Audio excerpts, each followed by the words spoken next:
We just had a pretty massive emergency stream from this guy, the director for Chaos Zero Nightmare, and also the CEO of Super Creative. Super Creative being the company that actually makes the game, while Smallgate is the company that produces it. Now, this stream, everything will be officially translated and put onto a Stove post tomorrow. So if you want official word on what's happening, you can check it out on Stove post tomorrow. For now, this is a translation that was provided by Infamous Jakey, whose channel I will link in the description. Also, if you want to watch it for yourself, I'll link this in the description as well. Only translations we have is the auto-generated ones, which will be not super accurate, but it's something if you want. Again, the official Stove post for this will be out tomorrow. So the first thing they addressed in the stream was that this game's launch has not been fantastic. The gameplay has been, great. The gameplay is great, really good, but the launch itself has been pretty bad, I would say. There's been all sorts of issues, like people who were buying stuff on the first couple of days weren't getting their things. I think that's been fixed. There's also this Prism module thing right here. Like, if you hit the hard pity on the Prism module banner, there was a chance you would get a random 5-star Prism module instead of the one you selected. They've already fixed this, and everybody got 30 Prism lenses as compensation. Only 92 people were affected, if I remember it correctly, and those people will get the correct 5-star in their mail as well. There were issues with guest accounts getting temporarily deleted, and you had to message customer service to get it restored, but that could have taken like a pretty significant amount of time due to how many people they had to do this for. And then there's like a bunch of other issues that I just can't remember off the top of my head. So they apologize for all of this. They're obviously working to fix it. And this is one of the reasons why we haven't heard much from them, because they're just trying to fix all of these bugs and whatnot. As an apology, we're getting 10 free pulls a week in the month of November, so 50 pulls total, and these are limited or rate-up pulls, so it's these blue ones here, not the orange standard ones. So this should be nice for anybody trying to get the next rate-up as well, if you got Haru. They mentioned that they want to do these types of streams more often, though maybe not like this, the emergency, like, critical failure streams, just normal planned streams where they can talk about things more often. And of course, 50 free polls, like rate-up polls to everybody, is kind of a lot, and they mentioned that, yeah, it's a lot, but they fucked up pretty bad, so it has to be done. Of course, besides the actual game issues, we've had pretty rough translations, I would say. A bunch of, like, inconsistencies between translations, or just things being wrong, or sounding awkward, that sorts of things. So they're still working on that. They've mentioned that it was inconsistent and will be improved. One specific thing was like the character story for Rin, or one of her like things. I saw a post on this somewhere where the way that she addressed the the main character, was different between Korean and Japanese. Like, the level of affection she was showing was different, and they mentioned that that is an issue, and they're going to fix that to align it with the Japanese version and make sure that this doesn't really happen for characters in the future. Also, besides, like, well, if we're getting into character story, we can talk about the actual story, which we still haven't seen everything, given that there is one more, like, thing, probably when we hit level 50, like the final conclusion to the story. There's been various complaints about the story and whatnot, just the tone set by chapter 1 is pretty wildly different from, like, everything else, and the way the game was advertised and whatnot. So there is a lot to go through behind why this happened, but first things first, they said that they are rewriting the entire story from scratch. Main stories, chapter 1 through 5, will be completely remade and redubbed with voice actors. Sometime next year, they're aiming for early in the year, hopefully Q1 or Q2.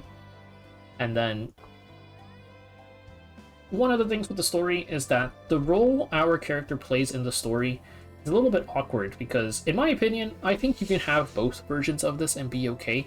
You can have the character be disconnected and you're just kind of viewing it, But then at that point, why do you have a main character? It would be better just without a character. Like Epic 7, for example, does a really good job having an actual main character, where it's not like a playable character or anything. Like it's not a self-insert character, it's Ross, and Ross is a pretty well-written character. So that could have been an option for them to go, but instead we have the self-insert who on one hand doesn't really do anything significant, which I think could be okay depending on how you write it, but then he also has like a pretty pivotal role in the story. It's not like communicated very well, and all the characters like seem to like adore him, but it's never shown like what he actually does. And this was something they addressed. They mentioned that the main character was like kind of disconnected from everybody. They're going to, in the rewrite, make him more of a central figure. And as for one of the reasons why this whole like story got so messed up, was one of the rumors that occurred during like the past couple of days was that there was a Korean web novelist who was pretty famous for writing like dark stories, and he was working on Chaos Zero Nightmare story, but then he left due to workplace issues. And from what I'm seeing, the director did admit that it was his fault, that he tried to get involved too much in the story, which caused these sorts of issues. Which kind of sucks, but it's nice that he's admitting it, I guess, and hopefully the story rewrite will be better. I'm not sure like what's going to happen with the main character, because I'm sure people have seen the Owen controversy, which things are happening over there, I guess. I hope on the story rewrite we're allowed to have like male characters actually do things, because like Owen didn't like do anything in this like the main story, like in the sense of, you know, like NTR or whatever. There's also other characters like Luke and Lucas with Beryl, and Judas with all of his stuff. Like, I'm hoping these characters are allowed to like have proper influence in the story and whatnot.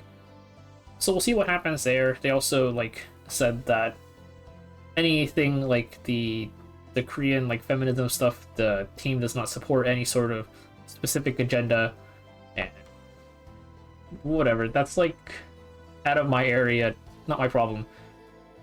They also, for stuff besides the story, let's talk about a bit the gameplay. So they mentioned that one big issue is the affinity system. I think the biggest issue that people, like players, have been having is like these affinity missions. Affinity level 15 is kind of insane to hit. This is like really, really hard to hit. Also because I think 15 is way too high, just because level 10 is what unlocks the lobby for a lot of characters, and I feel like that would be a good stopping point. And they somewhat alleviated this with our daily gifts of 3 cakes in the mail. But this is just like a band-aid, of course. Like, the level 15 affinity is going to be an issue for any new players that are coming in. So they mentioned that they will be reducing the grind and making it easier to increase affinity in the first major update. So that's good. Also, they mentioned a little bit about improving stuff with chaos mode and whatever. Another thing is the actual like gotcha system / business model is what they usually call it, BM over there.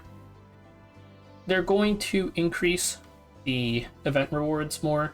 I put out a thing earlier about how like the 4-star rate has decreased since the playtest, which, yes, it brings it in line with industry standard, but they did try and like advertise the game as being much more generous than like the industry.